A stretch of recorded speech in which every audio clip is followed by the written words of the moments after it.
Order! Order! You are an incorrigible delinquent at times. Behave yourself, man!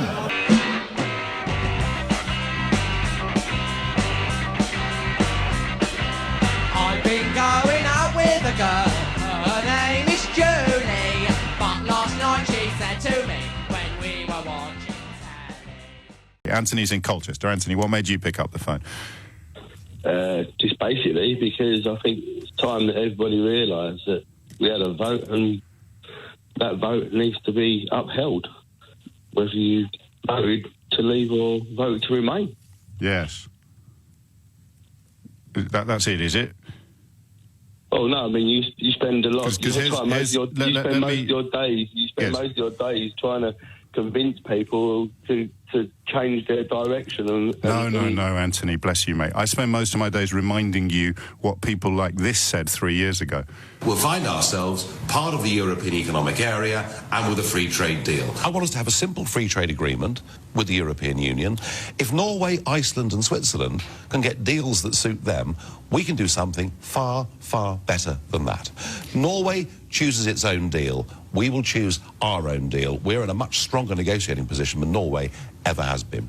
So how have people ended up, you think, believing that they voted for no deal when the cheerleader of Brexit argued the precise opposite, Anthony?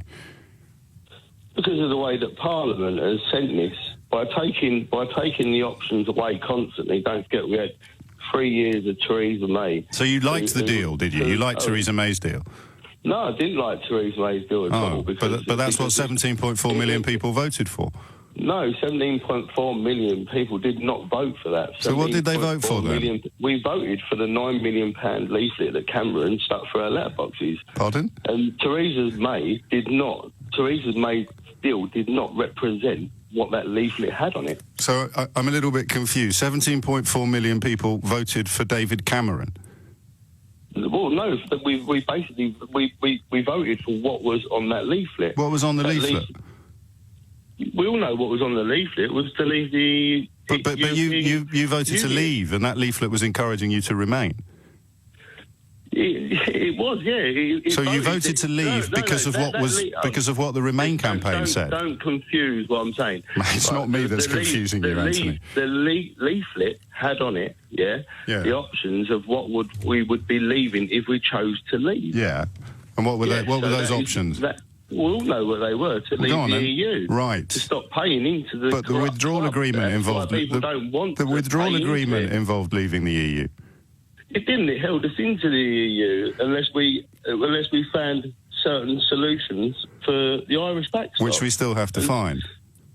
We don't have to find, because the EU... So how are we going to solve it then? Nobody's going to put a hard border up, are they? Oh, everybody's already said that. What happens if they do? But everybody said that they won't. Who said that they won't? The Irish have said it, the English have said it. The only people that haven't said it is the European Union. Anthony, I don't know how to say this politely, but you're talking undiluted twoddle. Only in your opinion. No, it's not an opinion, you see. It's not an opinion, because you voted to leave the European Union because you believed the Remain campaign. Well, no, not because I believed the Remain campaign, because I was given I'll play you this again then. Did you believe this guy? Did you believe this guy, Anthony? We'll find ourselves part of the European Economic Area and with a free trade deal. I want us to have a simple free trade agreement with the European Union. If Norway, Iceland and Switzerland can get deals that suit them, we can do something far, far better than that. Norway chooses its own deal. We will choose our own deal. We're in a much stronger negotiating position than Norway ever has been. Or did you vote to suspend Parliament? I don't agree with the suspending of Parliament. But that's what we're talking about today. That's what you've rang in to discuss. You've got to look at the reasons as to why Boris Johnson is doing that. Yes. Not just because he can't admit that there is nothing better than being in the European Union. And that long list of the stuff that Farage... Well, just talk me through what Farage just said. Talk me through. I honestly think that the reason that he's doing that is because he is upholding the will of the people. But if those people voted to leave the European Union because they believe... Anthony, just pause for a minute, mate. Just hang on. I've got a question for you, please. We've got a lot of MPs in Parliament that have sculptured the old leaving the EU. No, we haven't. Because they don't agree. We have. People who voted because they believed what Nigel Farage just said. How can that be their will? I don't care what Farage said. I'm not interested. No, in but what you Farage appreciate said. that some people trust him and believe him. Listen, and they're the people you're talking about. So when you say the will, Anthony, of course they are. You're talking about 17.4 million people. You're claiming that they all want the same thing. People that are in Parliament, were elected on the mandate, of their manifesto, which was to leave the European Union. Now you have a lot of MPs, that have stood on that mandate. They didn't get an overall majority, though, did they? It doesn't matter whether... Well, that's how Parliament works. No, that's how Parliament works. I'm talking about... Parliament? Conservative MPs. Well, you're talking about Parliament. No, I'm talking about Conservative MPs. In Parliament? They may be in Parliament, but the fact still remains, that they were elected on the manifesto of the government. They stood and the chairman of the party today says this is a new government, and if it's a new government, that manifesto no longer holds. Just before you go, because we're late for the news. It's a new cabinet, not a new government. No, the chairman of the Conservative Party said it was a new government, not me. You're confusing. I say it again. The chairman of the Conservative Party said it, not me. I don't agree with him. I think I agree with you. Final question: what are you most looking forward to about the no-deal crash out at the end of October? I don't truly believe that we'll be in a no-deal crash out. The reason that we are in this no-deal crash out mindset is simply because of the bad job that Theresa May. So you're not looking forward to it. I don't think there will be a bad crash out, to be honest with you. Right. And the will of the people is what? When we go around full circle, we need the EU as much as the EU need us. Yeah, they need to trade with us. We need to trade with them. And I think that in the end, things will all right, mate. You have a cracking day. I'm very grateful for your time and attention. It's 10:33. Let joy be unconfined at last with a government with some courage that's willing to actually govern. Right. You know, they can't govern if Parliament's suspended. Bob, they can't govern if Parliament's suspended. You realise that? It doesn't need to. It will do after it comes back. It's doing that so that it can govern. Well, it can govern now. We've got more government now than we've had in 40 years, which is why I voted for leave, because we had a political class that had taken over the government and it wasn't governing the country. Right. It was too much talking and doing nothing, and letting the EU control us, and that's why many people voted to leave. So how does suspending Parliament? Suspending? Well, no, Bob, I haven't finished the question. He's governing. Yes. How is it enhanced government to suspend Parliament? How is it enhanced government? Yes. Yeah, I don't care if it's enhanced it or not. Let me use a different word. How is it increased or improved? But how, Bob? Well, because I don't know whether he might even be able to get a new speaker. Will he be able to get rid of Burko? Because it's a new parliament. Well, the elections for the speakers, I think, are irrespective of Queen's speeches. Yeah, but I thought it went by session, and the only reason that he's still there is because he gets elected, so you'd still have to have a vote, and they're not changing the personnel of Parliament. But let's go back to why this increases government. How does it improve or let Boris Johnson do more governing? Well, it allows him and his party to govern rather than constantly going. But how, Bob? What's the difference between we've seen them. But what's the difference between what they can do today and what they'll be able to do after the next Queen's speech in the middle of October? The difference between what they can do now and between then is, well, hopefully that because he's demonstrating that he's got the courage to run a country, that he's going to be able to do. He can't pass any laws without Parliament. He will do afterwards. I mean, OK, what's 2 weeks? We've had 10 years of austerity, for God's sake, so what's 2 weeks? But what in a sentence, what point do you think you're making? Well, I'm making the point that we at last have a government rather than a parliament. But he's suspending Parliament. There is you need a government to govern, not to sit there talking for years. But how can he govern if there's no Parliament? Because he will come back, and then the government. But when he comes back, then we'll have Parliament again. But we've got Parliament, and govern the country. Because I'd imagine that because of what he's done, he will win the next election. Because he's suspended Parliament, he'll win the next election. Because he's demonstrated courage. Right. So it takes guts to suspend Parliament. It takes guts guts to govern. Right. But he He's can't going to govern if govern. Parliament is suspended. You do understand that bit? I do. Right. It doesn't So matter. you're What's 2 delighted weeks? that he's suspended I mean, Parliament. they've been away on bloody because- 6 weeks holiday. Yes, I mean, but- what's the difference between that? I mean, But then why? Okay, let me rephrase. Let me try again. And Blackpool, for Yes, goodness I sake. know. For It can't goodness be sake. much of a. No. It can't be much. So of a- why of do a- you think he's suspended loss. Parliament then? Why do you think he's done it, Bob? Well, because it demonstrates the fact that he's serious about what he wants to do. What does that mean, Bob? What does it mean? It means Yes, that it demonstrates- let me on just the repeat your 31st of words back October, to you. Come out of the EU. But suspending Parliament doesn't really demonstrate what you've just described. Well, it does. Right. It shows that he has the courage to take this country forward and at last get some real government. Yeah, but I don't. At this sort point, out you the keep crime, making sort about. out So real the government is a poverty. government without Parliament, is it? I don't quite understand what you think you're saying. It's not a government without Parliament, but we don't elect a Parliament. We elect a government to govern. No, we elect a Parliament, mate, and whoever gets the majority in the Parliament earns the right to govern. Governs, yes, and once they're in, they All right, govern. Bob. But for the last 20 years, But then we've if they had suspend parliaments Parliament, they that don't govern. Stop them governing. Right. There's been no government for 30 years since Thatcher.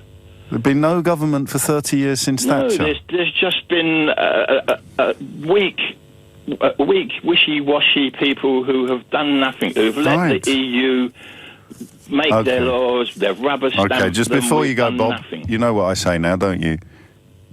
Go on. Which of those dreadful laws are you most looking forward not to have to obey anymore? Oh, they've stopped us from tramping the grapes. We can't do that, and we have to use machinery now. How about that? Yeah, that's great, Bob. Well Good done. for you, boy. Yeah. 11:02. Danny is in Eastbourne. Danny, what made you pick up the phone? Hi there, James. How are you? Mate. Very well, mate. What's on your mind? I just wanted to say that I'm a young voter. I'm 24, so I was 21 when I voted in the referendum. I voted to leave. I still want to leave, and I did have no deal in mind when I voted in 2016. Okay, why? Well, because Brexit, as I saw it, or voting to leave, was a shot in the dark. And I think everyone who voted to leave was aware that it could go one of many ways, and that would include... But which way were you hoping for? No deal. Why? Because I don't like the EU. I find it to be an illegitimate institution. Why? Because it's big government, which I can't fully participate in. So what do you mean by that, Danny? Well, I don't see why I should share a government with 27 other countries, basically. What sort of areas of government are you thinking of when you say that? Well, I mean, let's say Angela Merkel and Emmanuel Macron. I never voted for them, but they have... No, they're people. What areas of highlighted. policy are you thinking about when you talk about sharing? I don't know, but that's not the point. The point is... Mate, that is the only point, Danny. Danny. You voted to prevent, or you voted because you object to something. I'm asking you to describe the thing that you object to, my friend. The EU. Yes. Why? Because it's a big overarching government that controls all of Europe. And I don't like So it. I point find to the small areas. governments to be more effective. Point to the areas of control that you object to. Of the EU. Yes. What do they control that you object to? 28 countries. Yes, the areas of policy, the things you can and can't do in your daily life, or even on a national level that the EU control. What are the things you object to? That's not really the point. The point, Danny, is that's I the want only the point. You voted because you object to something. I'm asking you to describe what it is. So the things that you feel they control, what are they? I object to EU controlling the countries. And I don't know what you want me to say, James. Just give me something that they control that you really don't like. 28 countries. Yes. What is it they control that you don't like? Because I've been to 4 or 5 of those countries in the last 3 weeks, and I can tell you now that they've all got a whole host of very, very different laws. You could hop on the train now to Scotland and be obeying very different laws from the laws you have to obey in Eastbourne. So the areas in which the European Union, with its, to quote you, back at yourself, with its big government and its control of 28 countries, what are the things that you believe they control that you object to? I don't know, to be honest with you, James. Do you think you should have known before you decided that it was true? No, because I disagree with it on principle. Yes, what's the principle? The principle is that it's a giant overarching government that controls 28 countries. So what does it... So we're back again, Danny, mate. So what does it control? 28 countries. Yes, but how can it control 28 countries if Scotland and England have different laws? Because it writes legislation for those countries. It writes legislation for Scotland and England that's different? No. Well, what do you mean then by those words? 28 countries. Say again? It writes legislation for 28 different countries. And what is the legislation that you're thinking of now? Well, for example, the first thing that comes to mind, you know when you go on a website now and it tells you about cookies? Yes. That comes from the EU. Right. And that's your evidence of overarching control? Well, I don't see why I should be told about... I understand what cookies are. What I don't are they? see why I should have those annoying pop-ups. What are they? What are cookies? Yeah. They remember your personal data when you go onto a website. And you don't think people should be asked whether or not they want their personal data to be recorded? I don't really think it's the point, James. I don't see why the point. It's your example of why you think the overarching government of 28 countries... I don't see why the EU has any business in controlling something like that. Right. They're supposed to be about trade, from what I understand. Free trade between countries, not... Yes, but we're leaving that. The internet. No deal means we leave the free trade. Yeah, and that's what you wanted. Yeah. Well, you can't have it both ways, can you? What do you mean? Well, you can't say it's supposed to be about free trade, but I now want no free trade. That's not the point. The point is you keep saying that's not the point. What is the point, Danny? Apart from cookies, what is this thing that you feel oppressed by? It's not that I feel oppressed by the EU in general. Because I know you do, but I'm looking for the reason. Well, it doesn't That's why I matter. say, what is it that you feel oppressed by? Well, of course it is, because you could feel oppressed by dragons, but they don't exist, you see. So what is the thing that exists? Yes, of course you can, as soon as you've answered my question. What is the thing that exists that best illustrates your belief that this institution in Brussels has too much control over the laws in this country? What is your best case scenario, your best bit of evidence?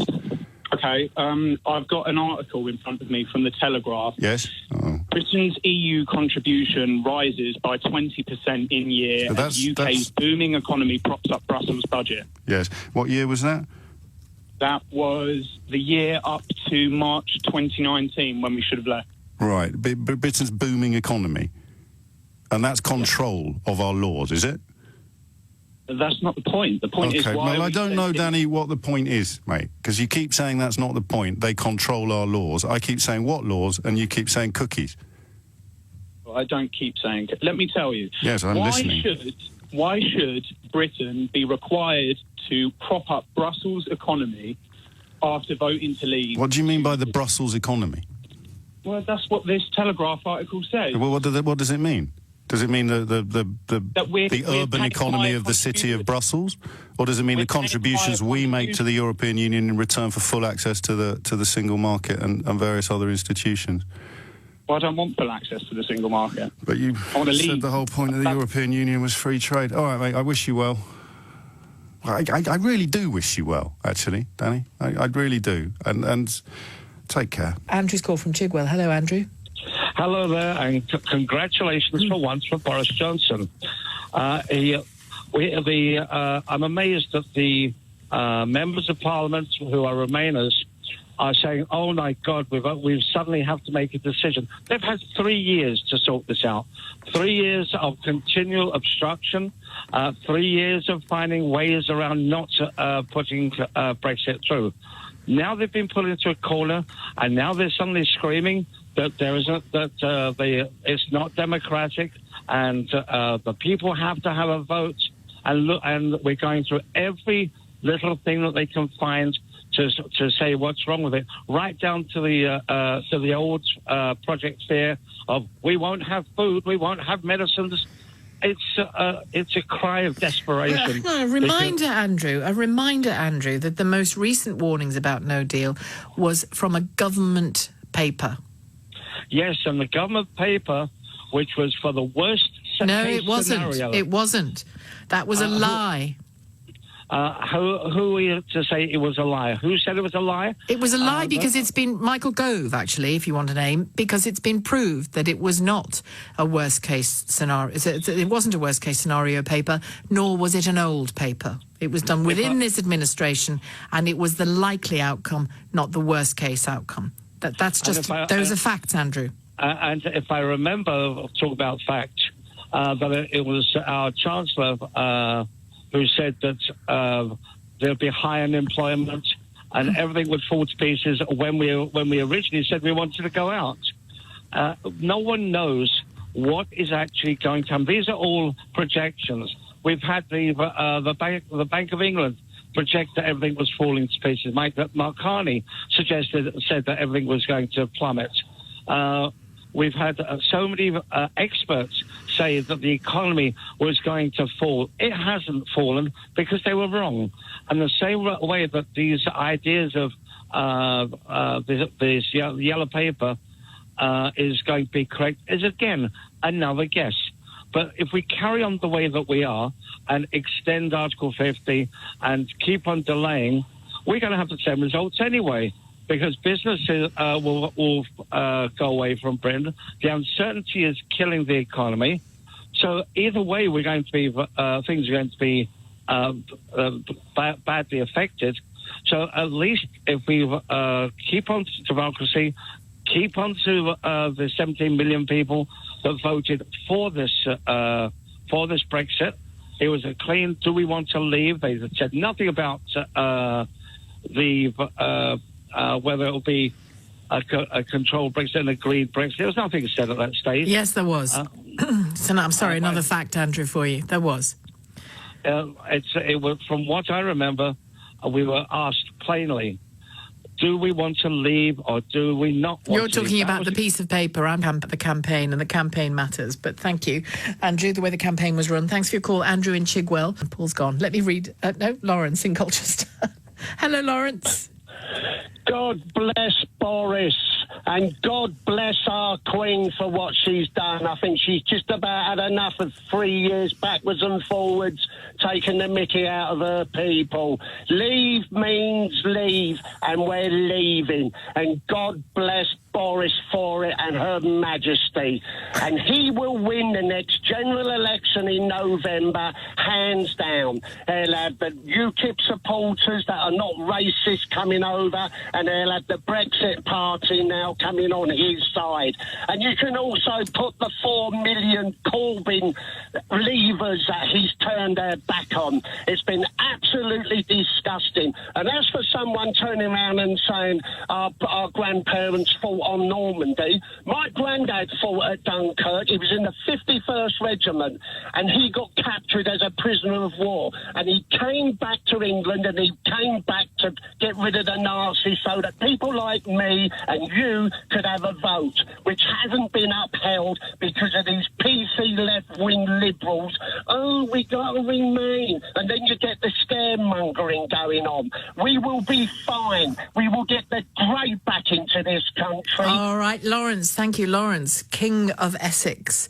The final call for the day. The next caller is from Tottenham, and it's Charles, I think. Good morning, Charles. Morning, Sadiq. I want to know why you're employing more press officers than you are police officers.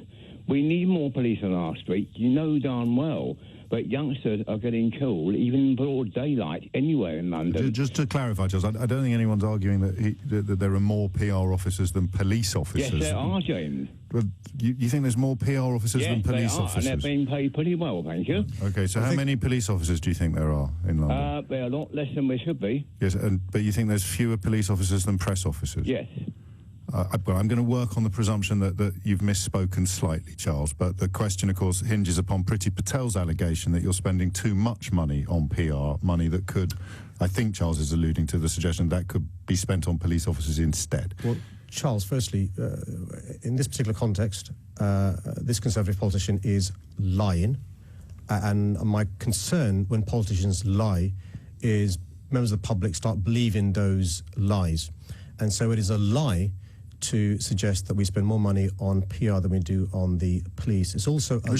She hasn't claimed that. Charles has misunderstood that. You know, the allegation is that you've doubled your PR budget from 1.3 to 2.5 million pounds, and that money could have gone into police. It's also a lie. Okay.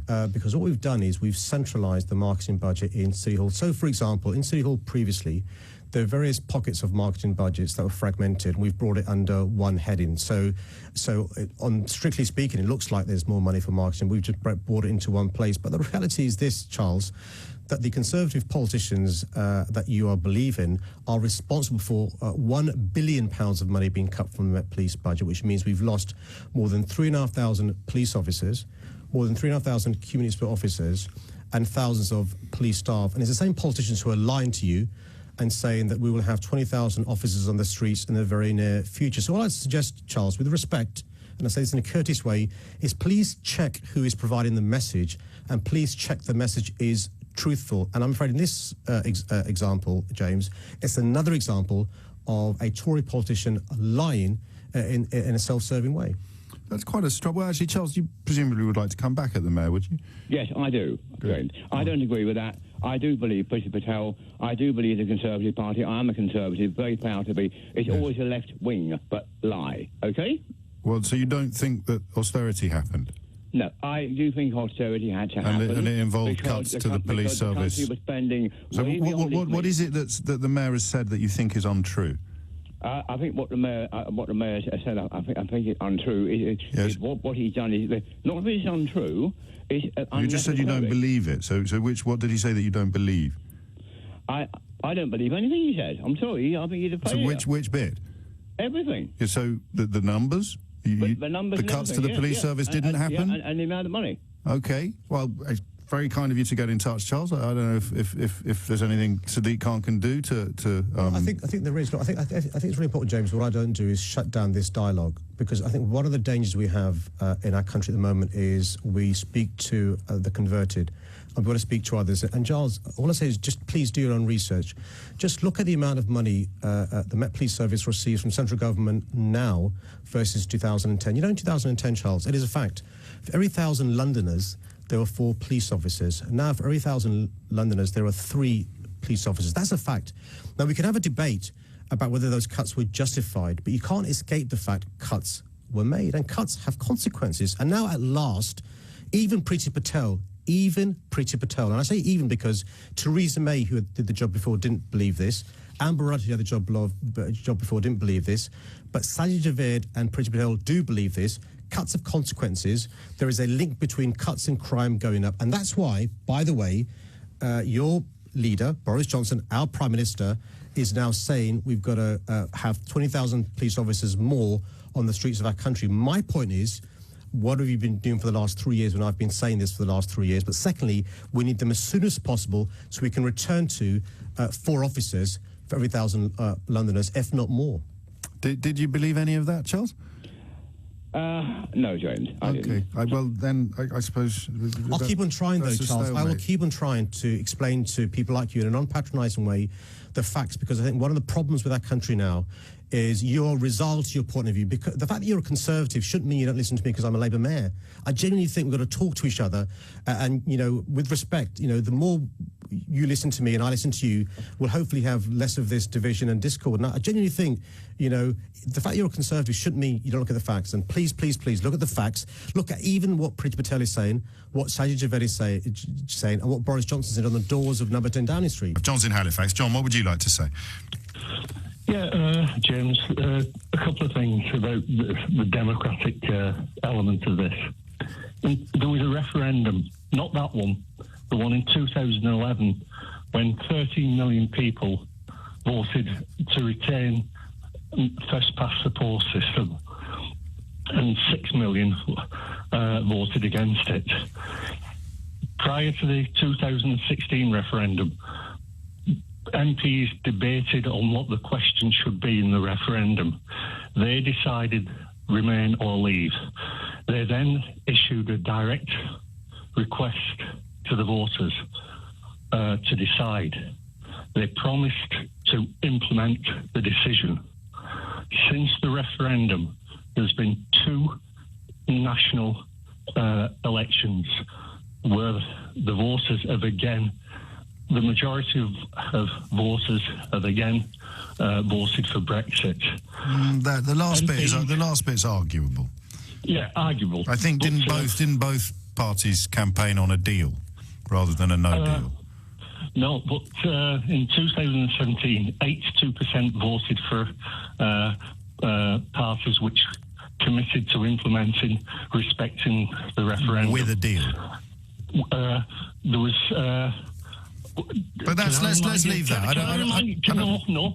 Okay, no, we'll you carry ask on. questions. Yes. Let me give an answer. Yes, I will. You said with a deal. I think. What did Theresa May say? She said no deal is better than a bad deal. Yes. Page 36 of the Conservative Manifesto. But who decides what's a bad deal?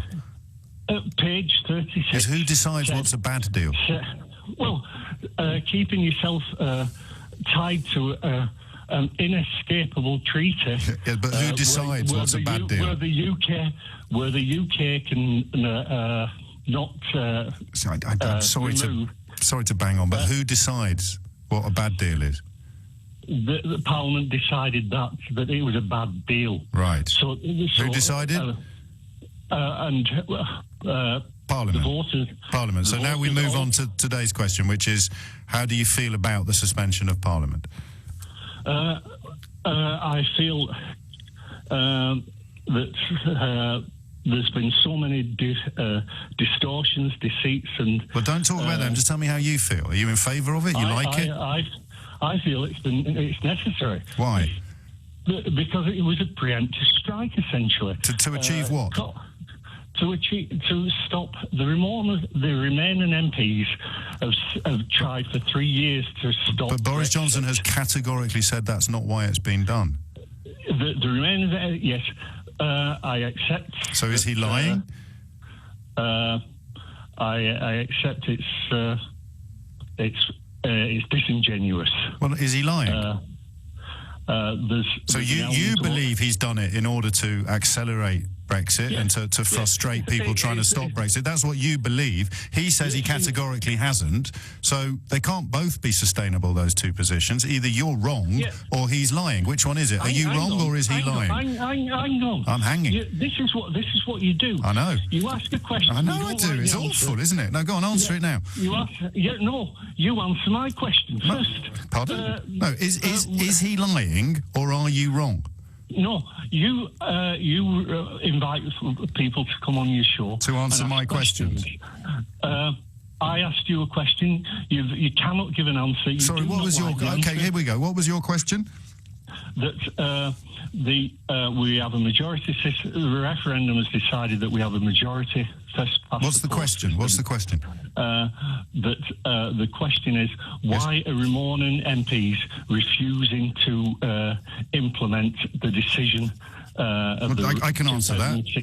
I'll answer that, and then you answer mine. Because they think it will be disastrous. Rightly or wrongly, that's the answer to your question. So now, you say it's a matter of opinion, but that's their opinion. That is the answer to your question. Yes. Now, here you are on the radio. No, John, mate, you have to answer my question now. It's only fair. Right. Okay. So Boris Johnson has categorically said that he hasn't prorogued Parliament in order to frustrate those Remainer MPs that you just referred to, or to prevent them from scrutinising parliamentary procedure. You are convinced that that is exactly why he has done it. So either he is lying or you are wrong. Which one is it? He's lying. Right, there we go, mate. That was easy. And you're in favour of it. So you're supportive of a Prime Minister that is currently lying to you, yes or no? Yes. Right, great. There we are. You like being lied to. Am I right or am I wrong? MPs forfeited the right to... You like the lie. You love this. You like the lie that he's telling you at the moment. No. Oh, you don't like it? Forfeited the right to implement their own opinion. So the Prime Minister is lying to you and you are cheering? He's been forced to do it by lies and lies and lies. For example? All right. John, mate, you've had your fun. I can't help you. I'm so admiring of your honesty. He's lying and you really like it. Have a cracking day, my friend. Chris is in Bournemouth. Chris, what would you like to say? Good morning, James. Hello, Chris. I'm fascinated. It's just slightly off what I was originally going to sort of... Don't worry. It seems to be this word lying seems to be being used not only by quite a few people, but by yourself today. Lying is quite a strong... It is. I did discuss this with the mayor earlier. I suspect you weren't listening. It troubles me slightly, and we tried to work out where the line is. I'm more comfortable with saying that is a lie than he is a liar. Quite a number of people that ring in seem to make the point is that you do actually take up quite a lot of the time that we're actually trying to get a point over with what you think. So perhaps, you might just let me... you are. A minute, waffling. Before you come back to me. Yes. The thing is that regardless of the actions that Boris Johnson has taken, he has got a mandate from the rules of how we live in this democracy. He is the leader. He is the Prime Minister. He has got a set of policies that he wants to implement. Now, he cannot implement or start to bring in any of those programs whatsoever, because this session of Parliament has been bogged down for almost 2 years, just really solely concentrating on the battle between those people that want to leave the European Economic Union and those members of Parliament who will do anything to stop that happening. And I mean anything. Now, I'm sorry, mate. I appreciate... let me finish my point. Well, you're going to run out of time. My point, please, James. Carry on, then. Why would you call a man that uses a perfectly legitimate tool in the toolbox to actually bring this situation to a close, to be able to move on, to be able to actually do what the bottom line is leave the European Union. Yes. And that is what, at the end of the day, the whole thing that we voted in the referendum was about. Yes. Whether or not the opposition MPs have done everything that they possibly can... Yes, I can answer your question now if you want. ...interrupt that process... Or not. ...should no longer let that be going on. He's been forced to do what he's doing, and he wants to bring this farce to an end. May I? Yes, please carry on now. Why has he categorically said on the record that he is not proroguing Parliament in order to accelerate Brexit? Because he wants to move on to doing... So is he telling the truth when he says that? Pardon? Is he telling the truth? What? You've just said that he's prorogued Parliament in order to get on with the Brexit that he has a mandate for from the people. He says categorically that's not why he's done it. So, no, man, but Brexit is a work in progress. What he's proroguing Parliament for is so that he can have a Queen's speech to lay before the country and the government his policies and his government's policies to sort all of the problems out that we have been putting on the back burner. So why does it involve the longest suspension of Parliament since 1945, do you think? Well, that is a small technicality which has purely and simply... So why then? It's only been able to be claimed that by people because they can count. So why do you think it is? Conference season. Yes, well, and we all know that once again, the actual... So again, because I appreciate, and I am going to interrupt you now, because this is what happens when I don't, you see. You just... with the greatest of respect, talk rather, how can I put this politely, nonsensically. Here is the question. Why are our MPs being prevented from doing their job for the longest period of time since 1945? And I'll give you just sort of 15 seconds to answer that, if you could, in terms. Okay, I will try and... You see, again, because I don't interrupt you, you're already waffling. So just answer the question, why are we suspending Parliament for the longest period of time since 1945? Because it also involves the conference season at the same time. But we have conferences every year. We have conferences every year. Now you're just echoing me. So why are we doing it for the longest period of time since 1945? 3 weeks. We have Queen's speeches and conferences every year. So why is this happening for the longest period of time since 1945? Has he completely That's denied... a question, not an answer. Will you answer my question, please? Why? Well, what is the question? Why are we suspending Parliament for the longest period of time since 1945? But does that make a difference? I want to know your answer to the question. Why are we suspending Parliament? Well, now you're just repeating the question, and this is why I have to interrupt people, Chris, because otherwise they go away thinking that they might have made a pertinent point instead of just making fools of themselves on national radio. If you want to challenge or dilute this liberal loving and explain why it's good to have a Prime Minister who lies to the public and prominent journalists who cheer while acknowledging that he's lying. And I stress again, a Prime Minister, i.e. any Prime Minister, not just this one because you like the cut of his jib. You want to live in a country where the Prime Minister lies to the public and gets applauded by the country's best-paid journalists. You could have just moved to Russia. Duff's in Tooting. Duff, what would you like to say? Hi, mate. First time caller today. Very welcome. Ultimately, I want to say that I think that this lie that's been told is actually a good thing. Which one? The prolonging of Parliament. Proroguing. I ultimately think... What about the Operation Yellowhammer, the dossier describing terrible, terrible implications of a no-deal Brexit that the government lied about? Is that good as well? I don't particularly agree with that lie. Oh, okay. I think I agree with the fifth. Well, you can't agree with a lie, mate. Well, I think if you go back to your original point, as you sort of mentioned on the show at the beginning, the context, I think the context is everything. Yes. Ultimately, for the past 2 years... It's not, though, is it? That's the whole point about lies. No, but in this case, the context is sort of... It justifies the lie. Right. And there you are, live on national radio, approving of being lied to by a Prime Minister. How do you think that happened? Because ultimately, for 2 years, we haven't accomplished anything in Brexit. And for the first time... Because the truth is more difficult than a lie. But if there is no truth anyway... Of course there's truth. There hasn't been truth. Of course there's been truth. Like what? Like you cannot accommodate Theresa May's red lines and the Good Friday Agreement. Okay. Simple truth. Ergo, the backstop becomes an obstacle which will be insuperable unless they come up with a technological solution that currently doesn't exist. The truth. It's been the truth for 3 years. Okay, so... I'm just more interested in you now. I'm interested in how you've ended up, how you think you've ended up on national radio saying I like being lied to. So the way I look at it is, as a young person, I'm 22. I don't care. I want to know why you like being lied to. Because I believe that it's going to get something actually achieved in the political world in terms of Brexit. Right. And then we can actually get back to matters or things that matter, issues that matter.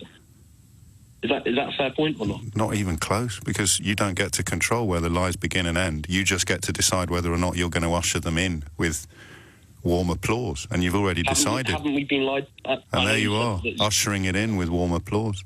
Hoping, it'll just be one lie. It'll just be one lie. It might be the most important political shift since 1945 that they're lying about, but it's only one, and once we've got that lie out of the way, everything will be fine. Why would they stop lying to you, Duff, do you think? But this lie is so much more justified. Why do you think they'd stop lying to you? What makes you think they'd stop lying to you if you applaud them for this one? I absolutely don't, but the fact that we haven't applauded... So you don't think they'd stop lying to you, but you're glad that they are? Yeah, pretty much for this. And there you are, mate. Just press pause on your phone, rewind, listen back to what you just said, and weep. And Andy is in Brentwood. Andy, what made you pick up the phone? Well, hello, James. I'm a complete leaver, a staunch leaver. But in regard to the issue you're now speaking about, he lies the moment he wakes up in the morning. And the point I'm going to say is this. That when he done what he did the other day to do his doing, Hitler done that in Germany in regards to, began as Chancellor. I want to leave. I still want to leave. I still vote to leave. But what he's doing is a slippery slope to, well, if that's all right, we'll get away with that one, we'll do it down the line. Not just get away with it. Not just get away with it, mate. Get applauded and cheered for it by your... I'm going to say this with love and respect, by your lot. I appreciate you're not one of them, but there won't be any Remainers going, I love being lied to by the Prime Minister today, will there? No, there won't be. But the point I'm getting over is the Remainers have a right, the same as the Leavers, to their views. The problem you've got is for the last 40 years since... If you would. It's still the school holidays. That's all right. Don't worry. What I'm trying to get over is that basically he scratches his head, does his Laura and Hardy routine. I'm one of you and I'll get up and I know how you struggle. You know and I know what Boris Johnson's about, and he's not a very nice person, I'll put in those polite words. As a Leaver... Okay, I voted to leave because I believe. I just believe what I believe, and I'm not going to do that today. I'm not going to haul you over the coals. But can I ask you one question? Yeah. Why do you think the only way in which Brexit can happen is by letting a liar lead? I wouldn't be voting for this liar. No, I know, but mate, they've tried everything else. The only way you can get it over the line is by mainstreaming lies and having half of my profession applauding them. James, could I say one thing to you? Yeah. If you get a chance, go online and look at a film called The Mortal Storm, 1940, James Stewart. I will, but I want you to answer my question, though, because they've tried everything else. The only way they can pull this off is by lying to the British public. Does that not make you wonder whether you were right to support it in the first place? I believe I was right to vote out of Europe, to come out of Europe, but I didn't. I asked Andrew Rosendale in the last election, why have I got to vote you to get what I voted for? Basically, they're right-wing nutters. You're not answering my question. Sorry, what was the question? Doesn't it give you pause when you recognise that the only way it can happen is by letting a liar lie? I follow you. I see what you're saying, but that's down to the British public being dumbed down in politics. Well, it might be. I mean, I'm not one of them. I would never vote Conservative in my lifetime, never have done. The point I'm saying is, you know and I know what he's about. He's a nasty piece of work. And if he's your best chance of getting what you want. Doesn't that make you wonder about the wisdom of what you want? No, the wisdom is this. I would not want Brexit based on the basis of having this Nazi in power. Well, that's a bit strong. He's not an actual Nazi, well, clearly. But I know you use it as a figure of speech. Remember, mate, we're living in difficult times. The snowflakes are ringing the police about jokes regarding battery acid, so you've got to be careful calling people Nazis. You can't you know what I'm take offence. No, of course I know what you're on about, but I'm just covering my bases. In a sentence, what is it you voted to leave for? What was your big reason for voting? Okay, a sentence. I'm not going to pick you up on it. I just want to know for the record. Okay, my main reason is, and rightly or wrongly, this is my own view on it. I've believed for a long period of time, long before the vote, I believe that Germany's running the show of this position. I believe you're going to have a United States of Europe, which I don't believe is right. And that's what. It's not the 350 million on the bus. It's not all the other nonsense we was told. Because anyone who believed that had to be a lemon in the first place. Well, I'm afraid that if you're going to be knocking around, I'm a lot more comfortable with citrus fruit-based insults, but if you think they're lemons, mate, then I'm afraid it takes one to know one, because believing the United States of Europe and the Germany are in the box seat stuff is just as bonkers as believing in bendy bananas and three-pin plugs. But we are where we are, and I said I wouldn't haul you over the coals. I would urge you, though, to have a little think about why, in order to get what you think you want, you have to be led by a liar, and just ask yourself where those United States of Europe lines came from, where those Fourth Reich lines came from, where those Germany's in charge lines came from. And I'll tell you now, Andy, they came from exactly the same place as the man. In fact, a lot of them came from him. So you believed him then, you don't believe him now. Perhaps review the stuff that you fell for in the first place. I say that with love. Stephen Hackney, hi. Hello. Hello. You don't believe civil disobedience should happen? Yeah, no, I've got a couple of points for you, actually, Sheila. First of all, I'd just like to talk to you with regard to your mentioning of these political heavyweights. Gordon Brown, I think you mentioned. Was that not correct? Yeah, well, they are, aren't they? John Major. Well, former prime ministers are political heavyweights, aren't they? Yeah. However, wasn't it John Major that didn't consult the electorate at all and committed us to the Maastricht Treaty, which has really led to us getting closer and closer to Europe and entangled with a lot of the laws? Is that not correct? Well, he was Prime Minister, when the Maastricht Treaty came into being. Fine. And wasn't Gordon Brown the Prime Minister that, as Chancellor, he sold off all our gold reserves at a ridiculously low price and cost the country billions? And then not only that, but then went on to create a massive black hole with regard to the pensions as well. Is that not correct, Sheila? Sorry, do you think that the word heavyweight somehow means I think they're great? Well, you were kind of coming across like that, like big emphasis. But anyway, I'm not passing comment on their achievements at all. They are recent prime ministers of the United Kingdom. Therefore, they are political heavyweights. That's it. And what I'm saying, Sheila, is that don't put so much emphasis on them when, to be honest... I'm afraid I'm going to, Steve, for the reason I've just outlined. Hang on, they're former prime ministers. Sheila, let me talk. I am letting you talk. But he cost the country billions of pounds when he was a Chancellor, and John Major, who's all of a sudden getting very vocal, is partly responsible for the pickle that we're in now. Not only that, but also Theresa May is slightly responsible for the pickle as well, She isn't is, she? yeah. Well, and lots of MPs are more than slightly responsible for the pickle we're in as well. Yeah, but Theresa May worked hard at doing nothing for 3 years, and now Paul Boris comes in, and he's getting a lot of flack trying to do a recovery job over a matter of weeks. But anyway, so that's my first point. The second point is that any big protest or potential civil disobedience that people are mentioning, do you not think that the police are under so much pressure and are so stretched at the moment that they could ill afford doing with another protest that could potentially, now that tensions are running so high, be quite easily hijacked by anarchists, other groups that come in, and then before you know it, in like good, nice, hot weather, it all kicks off at the weekend, and then there's a load of violence taking place as well. So I wouldn't advocate anyone protesting this weekend. We've had enough When should they protests as it is. protest? Well, to be honest, Sheila, all you have to do is look outside Parliament now, and there's protesters out there. There's been protests all week at various cities. So why not the weekend? But it's not as if people haven't had an opportunity to protest, but what I'm saying is that you protest at the weekend and people have got a bit more time on their hands and you will attract the wrong groups, and then... But there have been many protests over the weekends, particularly on Brexit, and they haven't been violent. And Okay. I mean, I share your hope that there is no violence, absolutely.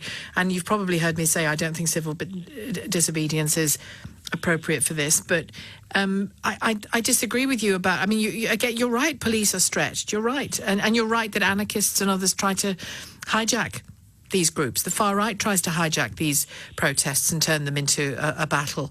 But that's not a reason to not exercise your right to protest. It's not a reason to stay indoors. Yeah, but Sheila, as I say, people have been protesting all week as it is, and you only have to look outside Parliament now and people are protesting again. But the likelihood is, with tensions as high as they are now, that potentially you could get something going back to like the poll tax riots, and then no one wants that. No. But potentially, the way things are and the way things are getting ratcheted up, that is a possibility. And what I would say... What's ratcheting up?